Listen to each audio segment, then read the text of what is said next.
I'm Deborah, and I'll be your host today on the NCGR podcast, where we're building community through astrological research and education. And today we're going to be talking about NCGR's SIRG on asteroids. And you're going to hear me say that term a lot today. So SIRGs are a unique part of NCGR, and they stand for Special Interest Research Groups.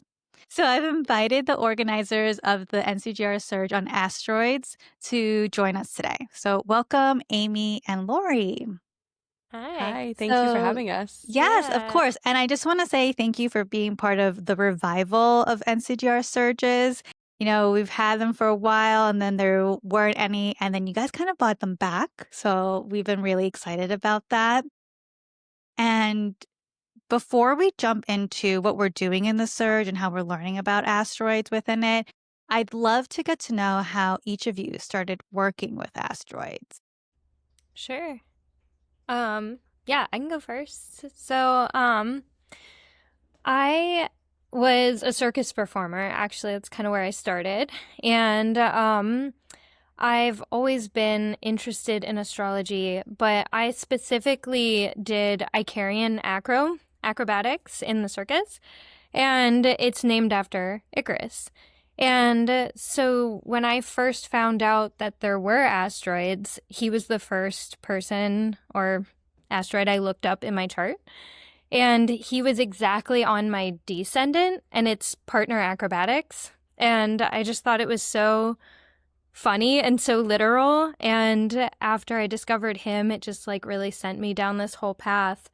And Icarus just became such a huge part of like my journey and my practice with asteroids. We did, I have a podcast with a friend too. We do a lot of asteroid episodes, and he was one of the first ones I wanted to do.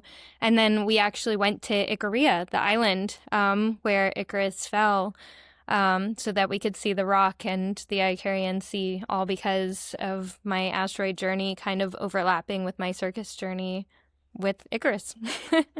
That's so cool. How did you feel when you were there?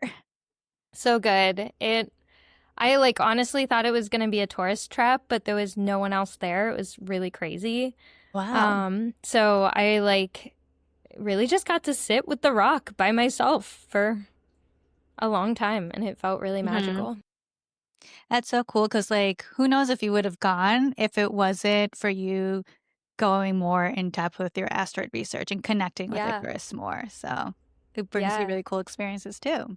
And I have exactly. a feeling we're going to hear about how literal asteroids come up in people's lives. So Oh, I feel yeah. like everyone should hold on to that. Yeah. And how about you, Amy? Yeah, for me, I was really inspired by the work of Demetra George. So I came across her book, Mysteries of the Dark Moon, pretty early on, which is an amazing book that talks about the mythologies of dark goddesses. And so there are a bunch of different asteroids and mythologies that get spoken about in there.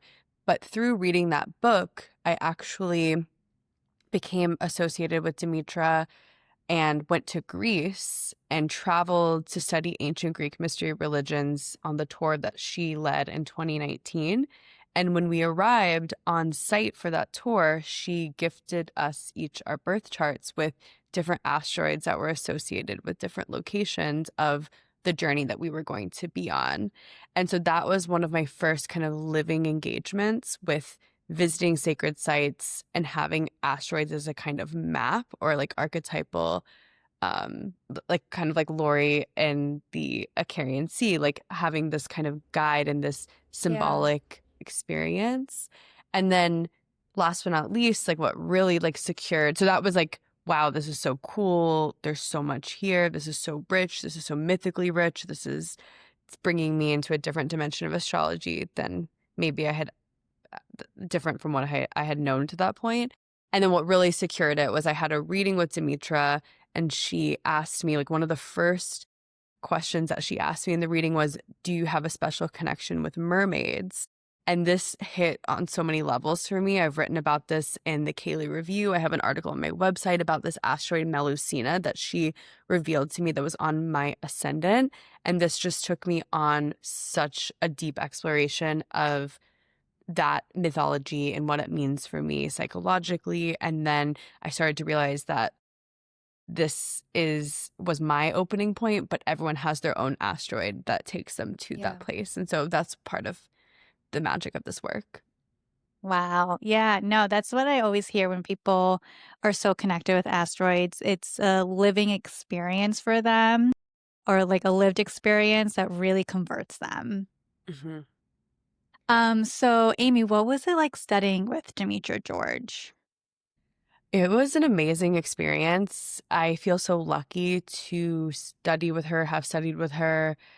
She's an incredible advisor for SIRG, that we're so lucky to have this incredible mentor who is active in conversations that are happening in the activities that we do together. But studying with her has been a really life-changing experience. I've studied more than asteroids with her, but she has been my primary inspiration in the asteroid world and introduction to the asteroid world. And I feel like her work, she, she's such a carrier of different lineages, and this is one of them. Like, she studies ancient, she's a leader and scholar of ancient astrology and then asteroid work. And so it's just really incredible to watch the ways that she can hold both, like a very, very modern practice and a very, very ancient practice. And Yeah. I think Lori and I both really are inspired by her in that way as well. I don't want to Yeah. speak for you, Lori, but both of us have these two interests in ancient astrology and asteroid work. Yeah, yeah, I've studied Hellenistic astrology with her as well, and I've gone to all of her like Time Lord technique retreats and that kind of stuff too. So, yeah, I absolutely love that she does such a good job of keeping to the tradition, but then also weaving in the asteroids and keeping some modern interpretation as well. Because I definitely I had a really bad experience with a modern astrology course. Which is how I got into astrology. And I felt like the class itself, I just had a bad teacher, I had a bad situation. And when I discovered Demetra's work after that, it really pulled me back up and made me realize that this was exactly what I wanted to do, but I just needed to shift that perspective. And I've always been a huge fan of storytelling, and I feel like that's what you get out of the asteroids. It's finding and weaving these stories into your own life. Yeah, absolutely. And Demetra is such a legendary astrologer and teacher, but Absolutely. I've found that she's just also so gracious and humble with like her time and what she offers even to like NCGR, being part of the Surge program, being an advisor on it. And I think even like at NORWAC, like she was part of like helping plan the NCGR NORWAC party with the asteroid. So I just am always so inspired by how, like, again, she's so giving and generous with her time. Um, so Yeah. that must have been, yeah, life-changing experience. And then the 2019 trip with her, Amy, was that the last time she did that trip? Because that was Yes, that was her pre-COVID. Yeah. last abroad trip. It was right before COVID. And Oh, you're so I know that lucky. she wanted to do another trip, but the inflation prices just made it not feasible.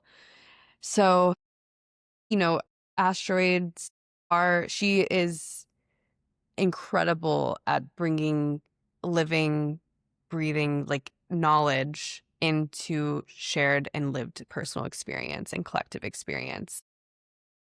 It's amazing. Like going on pilgrimage with asteroids takes it to a different level. Wow, Yeah. I can't imagine. That's definitely a goal of mine in the future. Yeah. Yeah, I did Jason Hawley's Grace trip last September, and it was very similar. Yeah.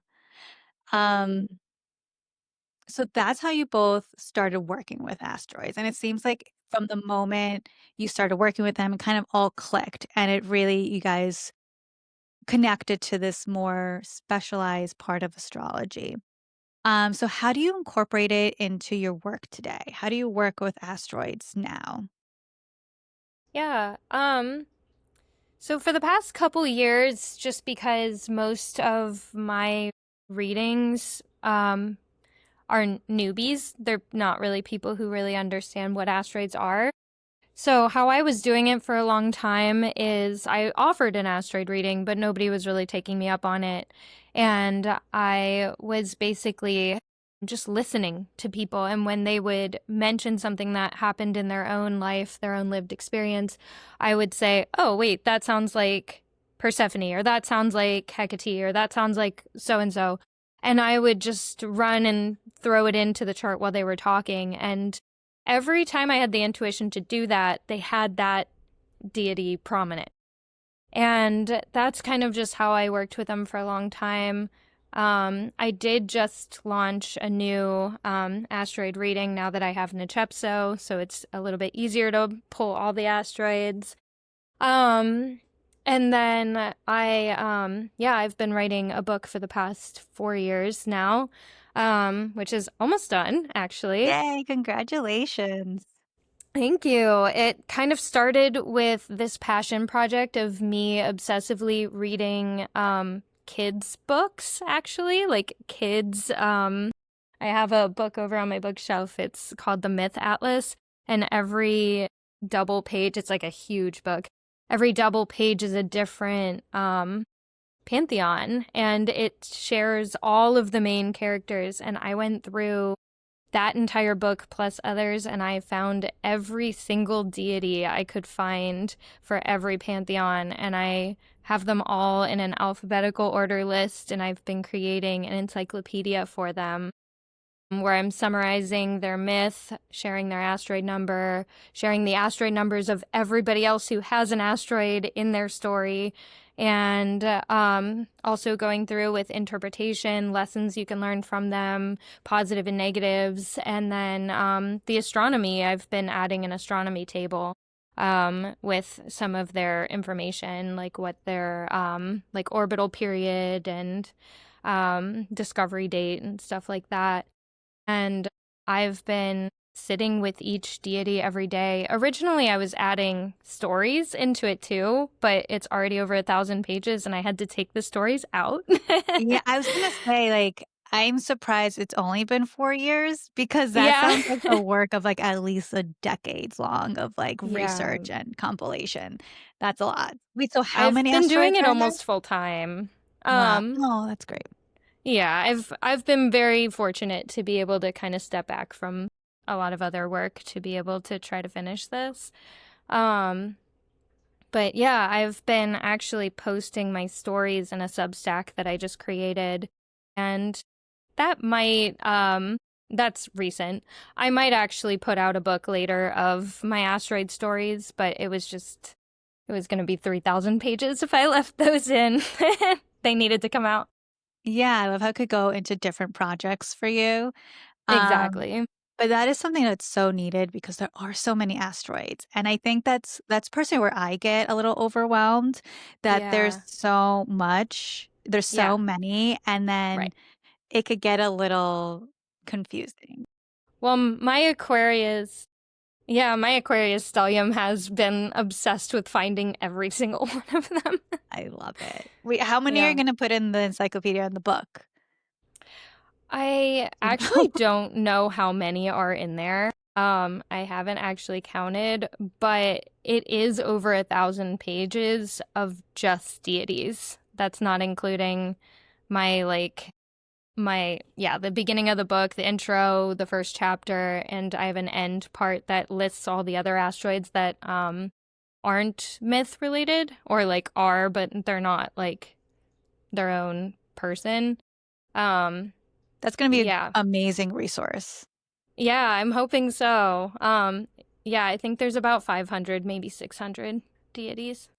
Wow. That's Astrologers love books, so that's gonna be Yes. great to have it all, like, We bound do love together instead books. of having to, like, scouring the internet, like, all these different websites, so I'm really looking Yeah. forward to that.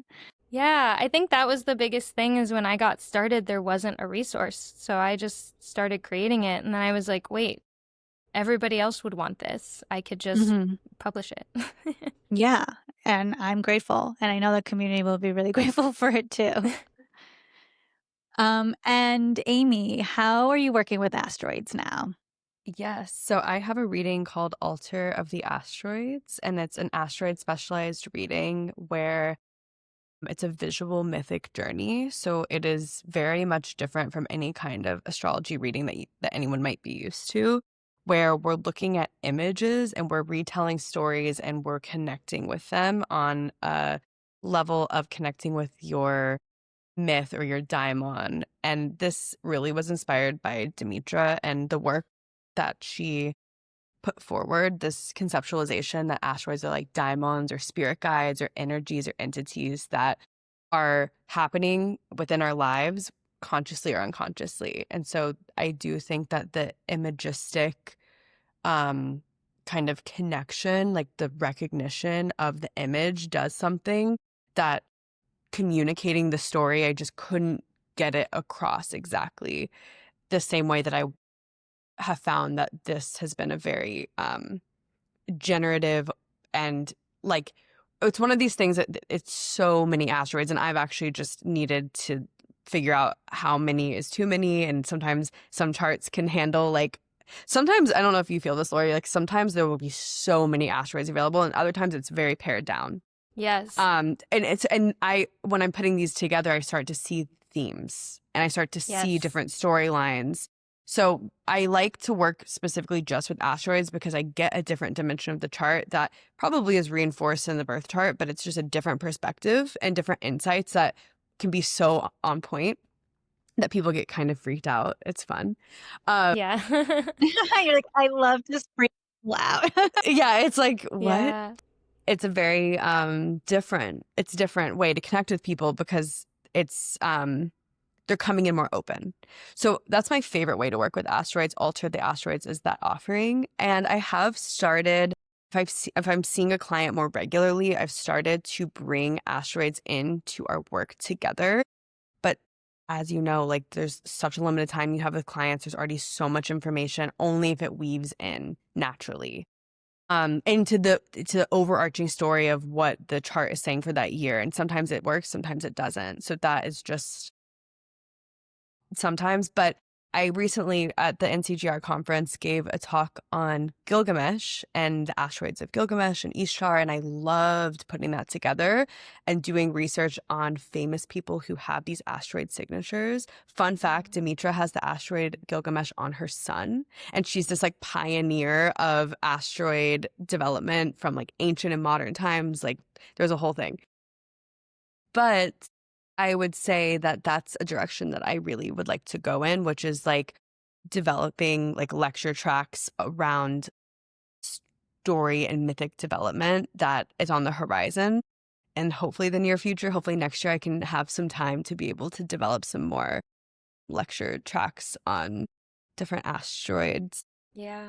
No, I'm so looking forward to that. The one that you did for the NCGR conference was fascinating. It was so interesting. And I think to what you were both saying, it's because the asteroids allow so much storytelling. And I think that's part of Yeah. like the um what makes astrology so interesting. And like my favorite astrologers are ones that are the best like story weavers. Yes. And because it's part of the magic of these practices, right? Like even in tarot, right? When you see the cards and to read them independently is one thing, but then like connecting them all and seeing like the through line is part of the magic. And yeah, so asteroids definitely bring up so much magic, I think.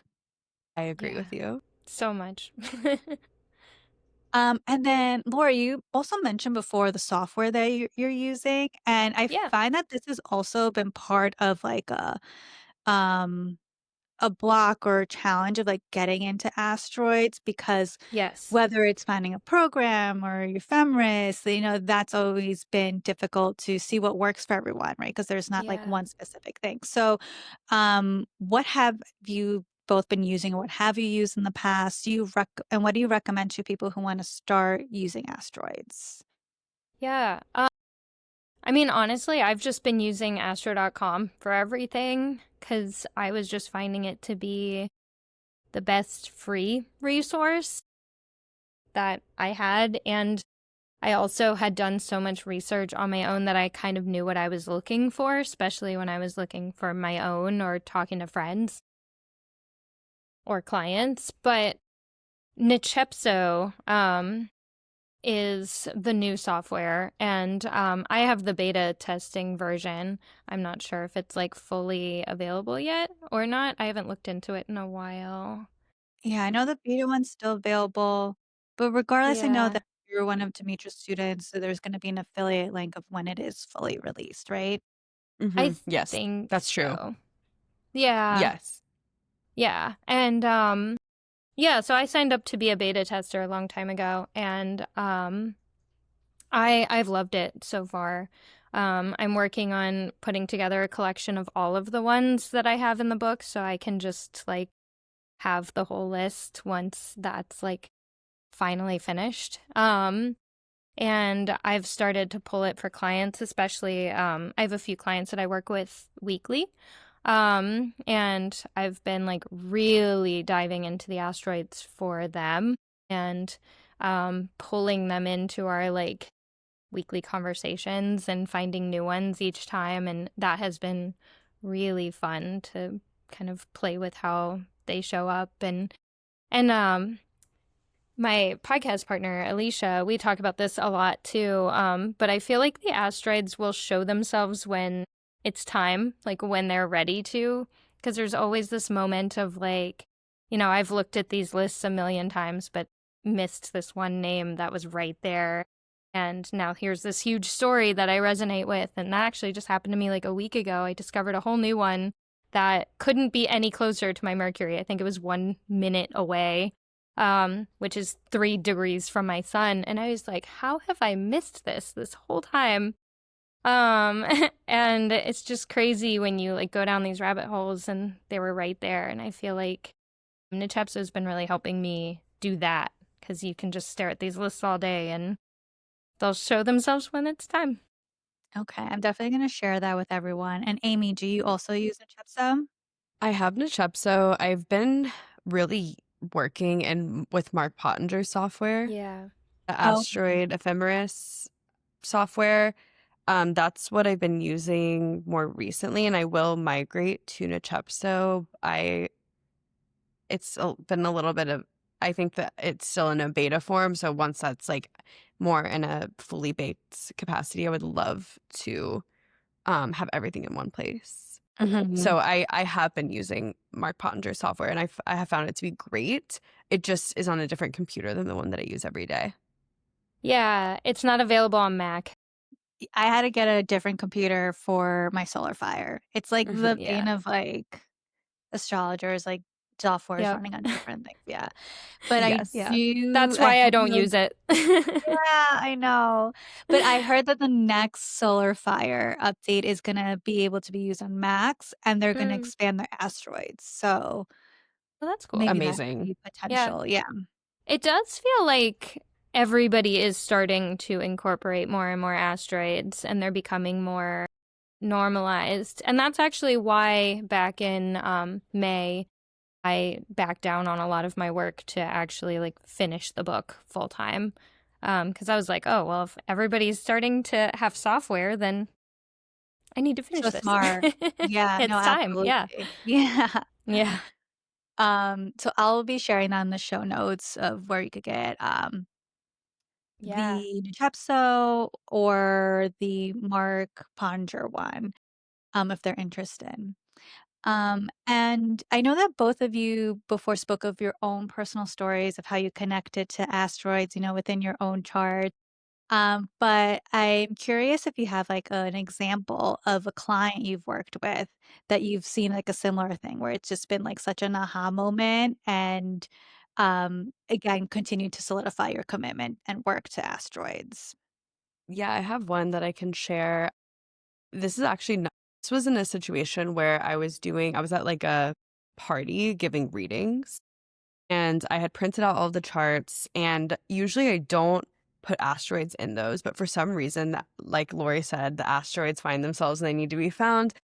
The asteroids printed out with my charts. So I was like, okay, Go noted. with Like, it. it's fine. We're just going to go with Yeah. it, and I'll keep it as short as possible. Like how I had each person for 10 minutes. Oof, that's And this, hard. yeah, so it's just very hard. So I just very fast And so I tried. I was like, okay, I probably won't get into asteroids, but who knows? And so one of the attendees came in and she was like Cancer rising and her moon was in the 10th house conjoined Vesta. And so I could not help myself. I was like, I'm going to tell you about your chart, but I also want to tell you about this asteroid and who she is. And I want to know, like, is she relevant or significant for you? And so then I started explaining her mythology. For anyone who doesn't know, Vesta is the goddess of the home and the hearth. She's a fire keeper. She is like a sacred goddess. She's one of like the OG kind of asteroid goddesses that Demetra had laid out. And she was blown away the fact that Vesta is associated with the hearth and specifically fireplaces because she studied architecture. And for her final project, she had to create a community idea or a community concept for refugees that would integrate them into communities, like these other communities entering new communities.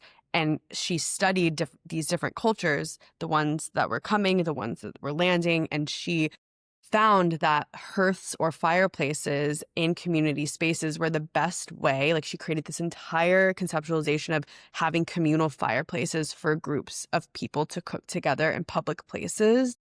And I couldn't believe how spot on this example was. And I was just like, my mouth was like, Yeah. this is like, I have 10 minutes with this person.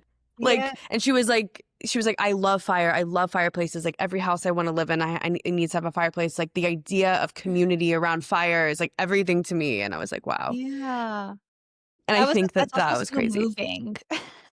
It was beautiful. I was just like, I couldn't even, it took me a lot of time to recover from my like, wow, in that moment. Yeah. I love that. Yeah, and I think it's just also so beautiful because it just is when that comes up for me, I'm like, this person is in such alignment, you know? Like they're right where they need to be. They're doing right when what they need to do.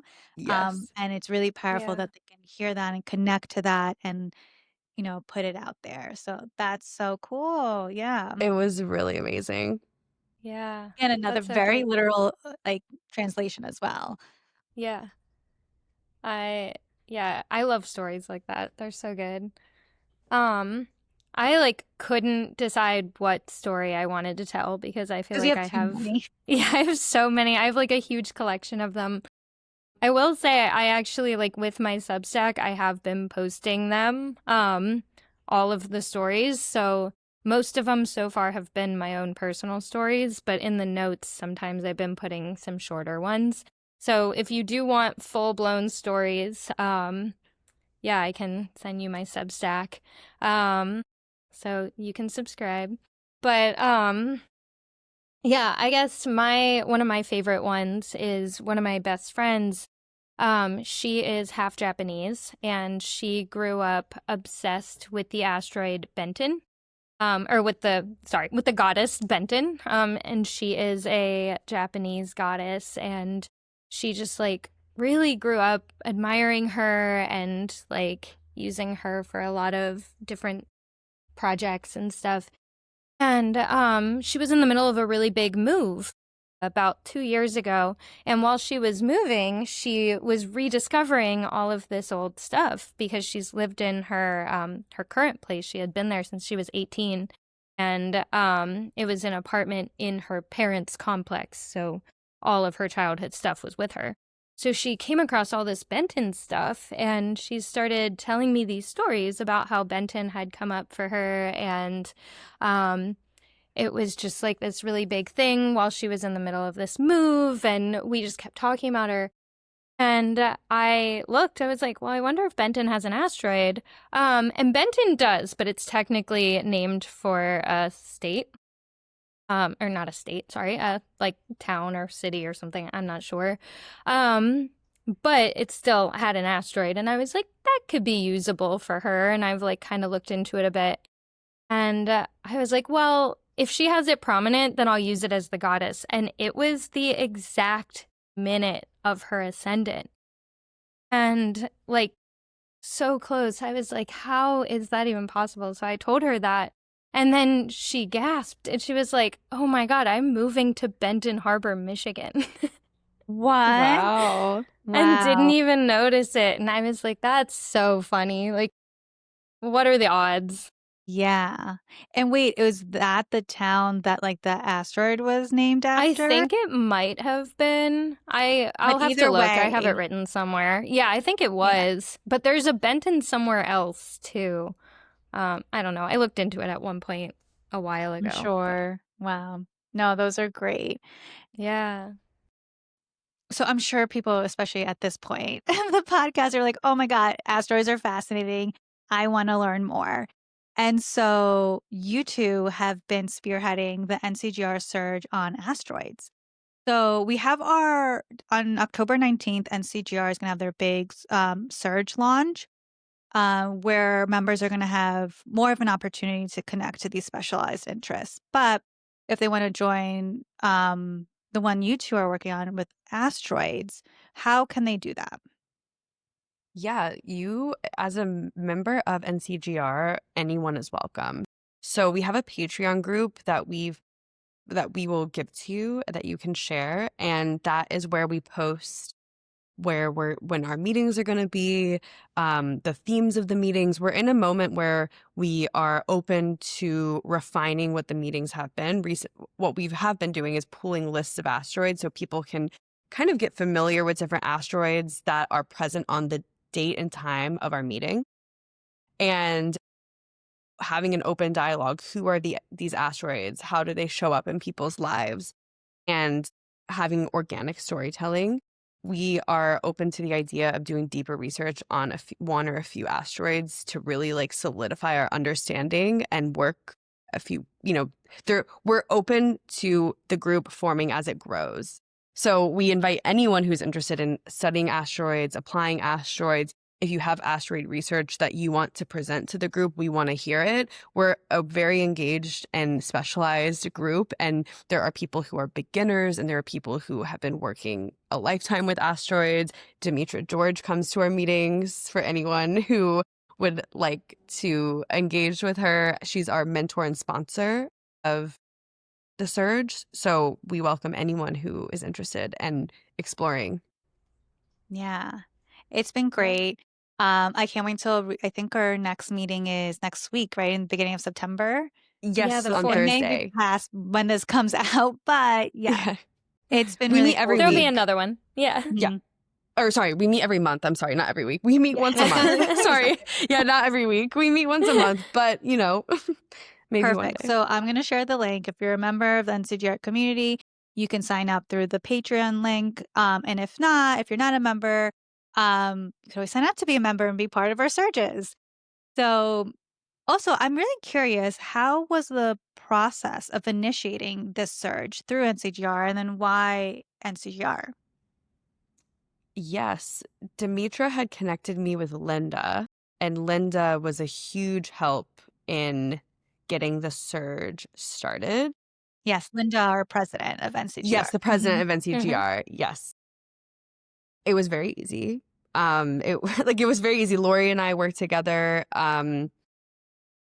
to get the word out, to figure out the best way to communicate with our members. But NCGR was incredibly supportive. And also, why NCGR? Well, in the 1980s, Demetra actually led the asteroid surge group originally for research Oh, I and didn't from the know that. 1980s. So that's why. Yeah. So Demetra was like, there needs to be a surge again. There needs to be a community. And she reached out and asked if I would be interested. And I saw that Lori was doing really amazing work with asteroids and it was super engaged in the community. And I think it's really nice to have a balance, like have, like two leaders, because I think that both of us we're interested in the same things, but we approach asteroids in Yeah. different ways that are complementary. So yeah, Demetra started it in the 80s with NCGR. It kind of died off and then we revived it. So it's a revival.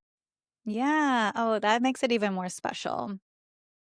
And I love that the two of you are doing it together. I think that's like in the spirit of like Hmm. NCGR of doing stuff within community, doing things collaboratively, like not in isolation. And so it's really fun to have a partner, makes it more sustainable. And to your Yeah. point of just getting all these different perspectives and point of views. Especially because there's so many asteroids. So it's like between the two Yeah. of you, I'm sure you've like encountered many. Oh, I'm learning every single time I'm doing a reading, I'm learning about a new asteroid. I could never know them all. Yeah. Yeah. I'm And so this trying is to know them all, and it's hard. like a Pokemon catcher. Yeah. I know.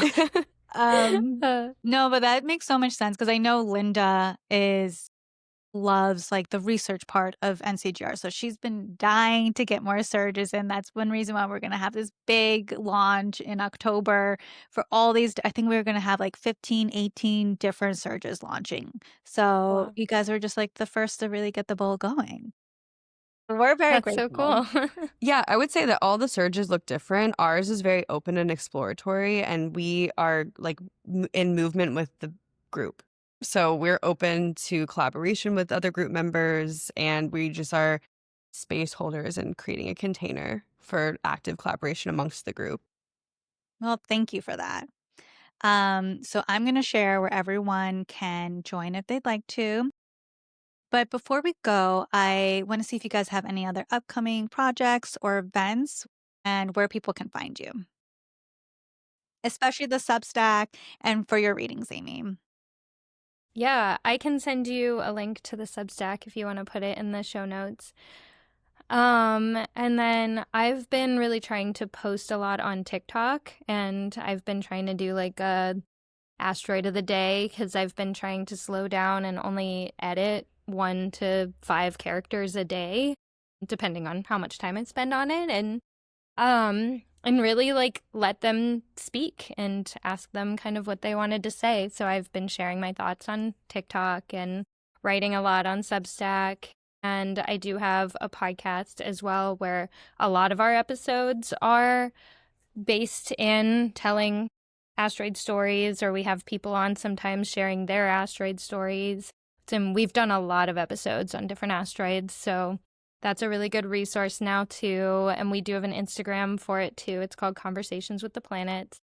Yeah, and then I post on Instagram too, and I host a lot of workshops and events. I am doing an in-person workshop in Cincinnati for the asteroids, and kind of like an all-day event in October. So if anybody's local or wants to travel in for it, I'm going to have that, and all the details are on Instagram and Substack. And then, yeah, me and Alicia do workshops occasionally too. So if anybody wants to learn anything from us, we're doing some like moon phase workshops coming up and that kind of stuff as well. How exciting. Thank you. Yeah. You can find me on my website, amy-angelo.com. I'm on Instagram and TikTok under the same name, Amy Angelo Astro. And I'm doing asteroid readings. I'd love to explore asteroids with anyone, have conversations about asteroids. Find me on those outlets and let's communicate. Let's talk. Thank you both so much. And again, on behalf of NCGR, we're so grateful you're part of this community and here to teach us more and continue what Demetra George had started in the 1980s for us. So thank you. Thank Thank you for you. having us.